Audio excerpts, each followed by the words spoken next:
नमस्कार दोस्तों, स्वागत है आपका हमारे YouTube चैनल एएस एजुकेशन में।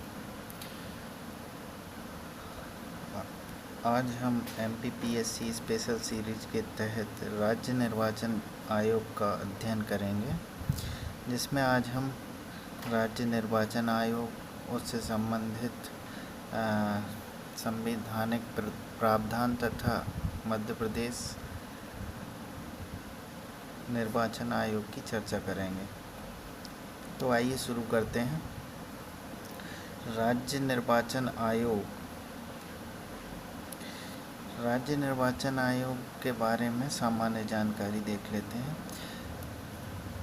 73वां संविधान संशोधन 1992 जो कि पंचायत से संबंधित है, और 74वां संविधान संशोधन 1992 जो कि नगर पालिका से संबंधित है।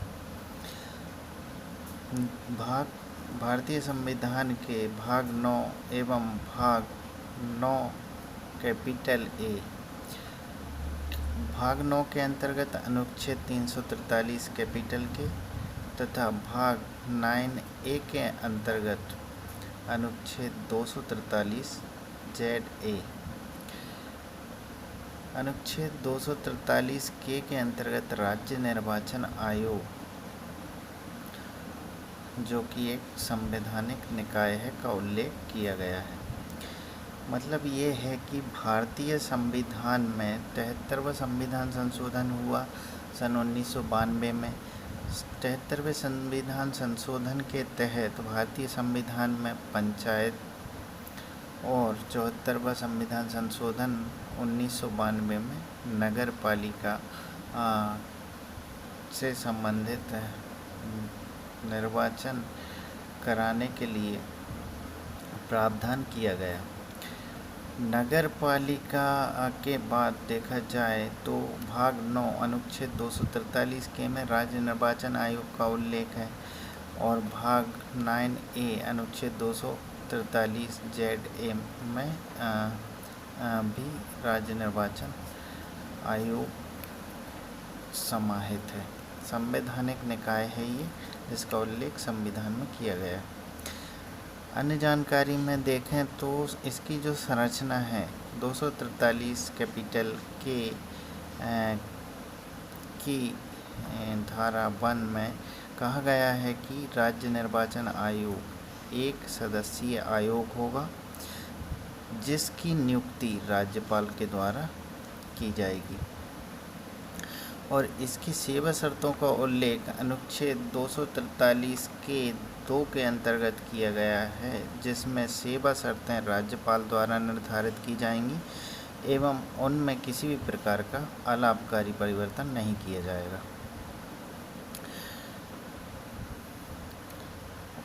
243 के 2 के अंतर्गत ही बताया गया है कि राज्य निर्वाचन आयोग में जो सदस्य होगा, मतलब राज्य निर्वाचन आयुक्त होगा, उसको हटाने की प्रक्रिया क्या होगी, और अगर वो त्यागपत्र देगा तो उसका त्यागपत्र वह किसको दे सकता है। तो अनुच्छेद 243 के 2 के अंतर्गत बताया गया है कि उच्च न्यायालय के न्यायाधीश के समान ही राज्य निर्वाचन आयोग के आयुक्त को हटाया जा सकता है, या फिर उसे त्यागपत्र देना हो तो वह राज्यपाल को अपना रेजिग्नेशन दे सकता है।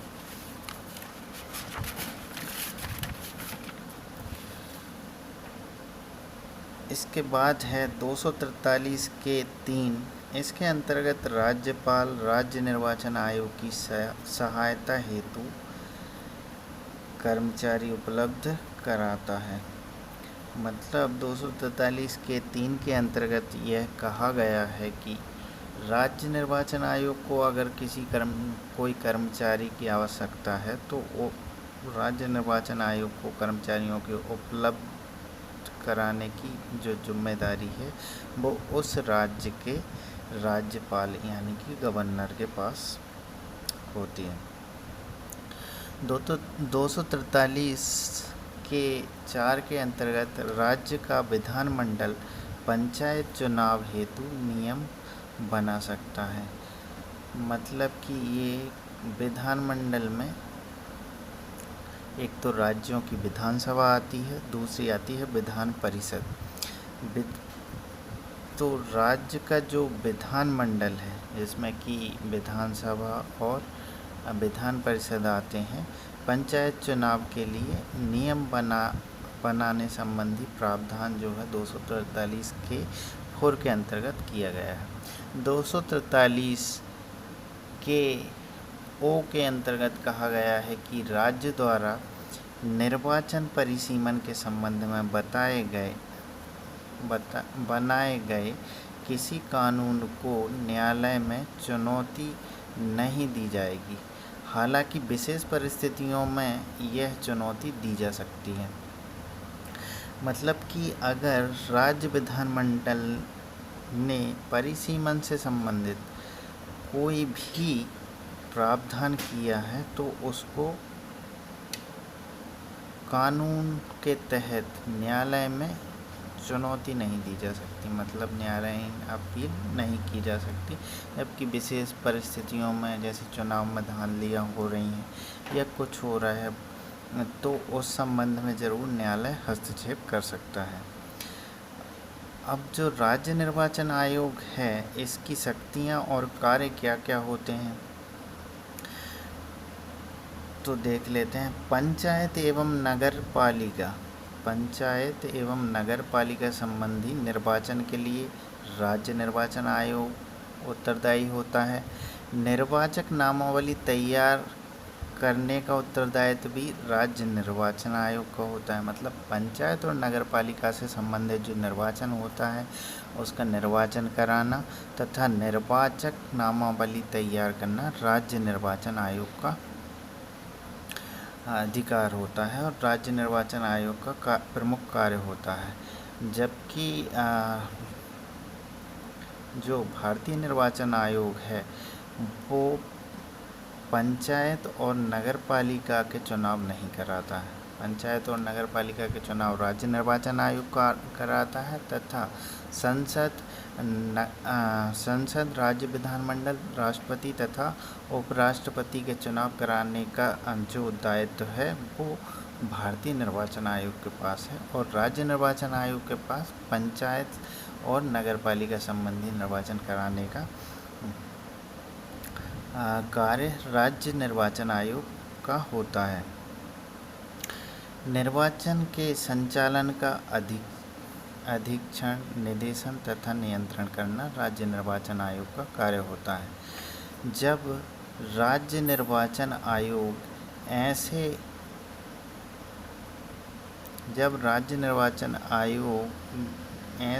ऐसे किसी अपने कर्तव्य निर्वहन के लिए राज्यपाल द्वारा आवश्यक कर्मचारी उपलब्ध कराए जाएंगे।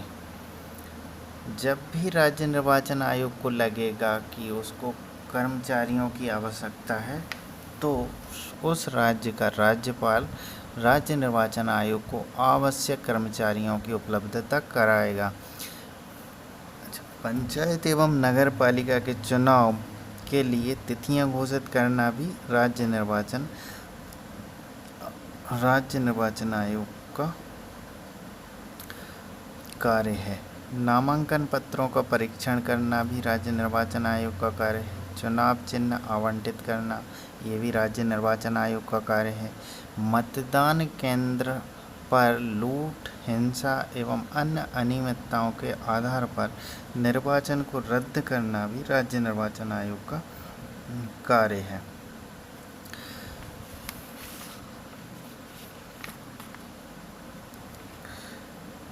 अब बात करते हैं मध्य प्रदेश राज्य निर्वाचन आयोग की। मध्य प्रदेश राज्य निर्वाचन आयोग का गठन 1 फरवरी 1994 को किया गया। तो मध्य प्रदेश निर्वाचन आयोग का गठन कब किया गया है? मध्य प्रदेश राज्य निर्वाचन आयोग का गठन 1 फरवरी 1994 को किया गया और इसके जो प्रथम निर्वाचन आयुक्त थे, प्रथम राज्य निर्वाचन आयुक्त प्रथम मध्य प्रदेश राज्य निर्वाचन आयुक्त जो थे वो थे NB लोहानी, और वर्तमान में जो निर्वाचन आयुक्त हैं मध्य प्रदेश के वो हैं बसंत प्रताप सिंह, जो 2019 थे, अब अभी तक पद संभाले हुए हैं। जब प्रथम सचिव जो थे राज्य निर्वाचन आयोग यानी कि मध्य प्रदेश राज्य निर्वाचन आयोग के जो प्रथम सचिव थे प्रकाश चंद्र थे, और वर्तमान जो सचिव हैं दुर्गविजय सिंह हैं। और मध्य प्रदेश चुनाव आयोग का जो ध्येय वाक्य है वो है हर वोट कीमती, हर निकाय महत्वपूर्ण। मध्य प्रदेश में अब तक कोई भी महिला चुनाव आयुक्त नहीं बनी है। और मध्य प्रदेश राज्य निर्वाचन आयोग से संबंधित जो हमें तथ्य याद रखने हैं, तो इससे जो पहला क्वेश्चन बनेगा कि मध्य प्रदेश राज्य निर्वाचन आयोग का गठन कब किया गया, तो बताएंगे 1 फरवरी 1994 को। अगर प्रश्न ऐसा पूछता है कि राज्य निर्वाचन आयोग मध्य प्रदेश राज्य निर्वाचन आयोग के प्रथम आयुक्त कौन थे, प्रथम निर्वाचन आयुक्त कौन थे, तो बताएंगे NB लोहानी। और वर्तमान में अगर पूछता है तो बसंत प्रताप सिंह, जो कि 2019 से अपने पद पर कार्यरत हैं। और इसका जो ध्येय वाक्य है वो है हर वोट कीमती, हर निकाय महत्वपूर्ण। निर्वाचन सुधार हेतु कुछ समितियां बनाई गई थी, जिनमें प्रमुख समिति है नंबर 1 तारकुंडे समिति, नंबर 2 है दिनेश गोस्वामी समिति, नंबर 3 है इंद्रजीत गुप्ता समिति, और नंबर 4 है के संथानम समिति। तो तारकुंडे समिति इसका क्या कार्य है, ये 1974-75 में बनाई गई थी, और निर्वाचन में जो वयस्क मताधिकार की आयु पहले 25 वर्ष थी उसे घटाकर 18 वर्ष करने का जो सुझाव है वो तारकुंडे समिति 1974-75 के द्वारा दिया गया था। दूसरा सुझाव इस समिति के द्वारा दिया गया था, राजनीतिक दल अपने उम्मीदवारों के चुनाव व्यय का लेखा जोखा निर्वाचन आयोग के सामने प्रस्तुत करें। मतलब चुनाव में जो व्यय किया जा रहा है, प्रचार प्रसार में जो पैसा उम्मीदवारों द्वारा खर्च किया जाता है, उसका जो लेखा जोखा है वो पार्टियों को, राजनीतिक जो दल होते हैं उन्हें राज्य निर्वाचन आयोग के सामने उसका लेखा जोखा प्रस्तुत करना होगा। और चुनाव प्रत्याशी एक निश्चित राशि नामांकन हेतु जमा करें। तीसरा प्रावधान इसके द्वारा, तीसरा सुझाव जो तारकुंडे समिति के द्वारा दिया गया था वो ये था कि चुनाव प्रत्याशी एक निश्चित राशि या नामांकन हेतु जमा करें। नामांकन के लिए जो रजिस्ट्रेशन फीस होती है वो जमा करने का प्रावधान भी तारकुंडे समिति द्वारा दिया गया था। फिर दूसरी समिति का गठन 1990 में किया गया था, जिसका नाम था दिनेश गोस्वामी समिति। इसने जो प्रमुख सुझाव दिए वो इस प्रकार हैं। मतदान के लिए इसने EVM यानी इलेक्ट्रॉनिक वोटिंग मशीन का प्रयोग किया जाए, ऐसा सुझाव किसने दिया था, दिनेश गोस्वामी समिति ने। फिर इसके बाद इसका दूसरा सुझाव था कि मतदान फोटो पहचान पत्र की व्यवस्था, मतदान में जो मतदाता हैं उसके लिए एक ऐसा फोटो पहचान पत्र जारी किया जाए जिससे कि उसकी पहचान की जा सके। तीसरा इसका जो सुझाव था, केंद्र व राज्य स्तर पर जनप्रतिनिधियों का पद खाली होने की दशा में 6 माह के भीतर निर्वाचन की व्यवस्था की जाए। तो तारकुंडे समिति ने कहा कि 25 वर्ष से 18 वर्ष कर दी जाए आयु। राजनीतिक दल अपने चुनाव में जो उम्मीदवार व्यय करता है उसे उसका लेखा जोखा चुनाव आयोग के सामने प्रस्तुत करना होगा, और प्रत्याशी अपनी एक रजिस्ट्रेशन फीस यहाँ पर नामांकन फीस जमा करेगा। और दूसरी दिनेश गोस्वामी समिति क्या बोलती है कि मतदान के लिए इलेक्ट्रॉनिक वोट का प्रयोग जो है किया जाए, इलेक्ट्रॉनिक वोटिंग मशीन का प्रयोग किया जाए और मतदान में फ़ोटो पहचान पत्र की व्यवस्था की जाए और केंद्र व राज्य स्तर पर जनप्रतिनिधियों का पद खाली होने की दशा में 6 माह के भीतर ही चुनाव कराए जाए, मतलब 6 माह के भीतर निर्वाचन किया जाए ताकि पद भरे जा सकें। अच्छा, इसके बाद आती है इंद्रजीत समिति। इंद्रजीत समिति जो है 1998 में इसका गठन होता है और ये अपने सुझाव प्रस्तुत करती है कि लोकसभा एवं विधानसभा चुनाव का व्यय सरकार द्वारा वहन किए जाए। जो लोकसभा चुनाव होते हैं और जो राज्यसभा चुनाव होते हैं उनमें जो खर्च आता है उसका जो व्यय है वो सरकार के द्वारा किया जाए। और दूसरा इसका जो सुझाव था कि 10,000 से अधिक की राशि का जो फंड जमा होता है पार्टियों के पास या 10,000 से ज़्यादा का जो चंदा पार्टियों द्वारा वसूला जाता है वो किसी चेक या ड्राफ्ट के माध्यम से प्रदाय किया जाना चाहिए, इसकी व्यवस्था हो ताकि पारदर्शिता आ सके। और फिर इसके बाद जो आती है के संथानम समिति आती है। के संथानम समिति के 2 प्रमुख सुझाव हैं। एक तो निर्वाचन में शामिल होने वाले उम्मीदवारों के लिए न्यूनतम अर्हता की व्यवस्था हो, मतलब निर्वाचन में जो उम्मीदवार चुनाव लड़ने के लिए अपना नामांकन दाखिल कर रहे हैं उनकी जो योग्यता है उसकी जो न्यूनतम योग्यता है उसका एक प्रावधान होना चाहिए, उसकी एक व्यवस्था होनी चाहिए। दूसरी बात ये कहती है कि संथानम समिति वो ये है कि जनप्रतिनिधित्व अधिनियम 1951 मतदाता की योग्यता की सूची तैयार करे और निर्वाचन क्षेत्रों का परिसीमन संसद और राज्य विधायिका में स्थानों के आवंटन आदि के प्रावधान करना जो है जनप्रतिनिधित्व अधिनियम 1951 के द्वारा बताया गया है। तो दोस्तों ये था हमारा राज्य निर्वाचन आयोग और मध्य प्रदेश निर्वाचन आयोग, मध्य प्रदेश निर्वाचन आयोग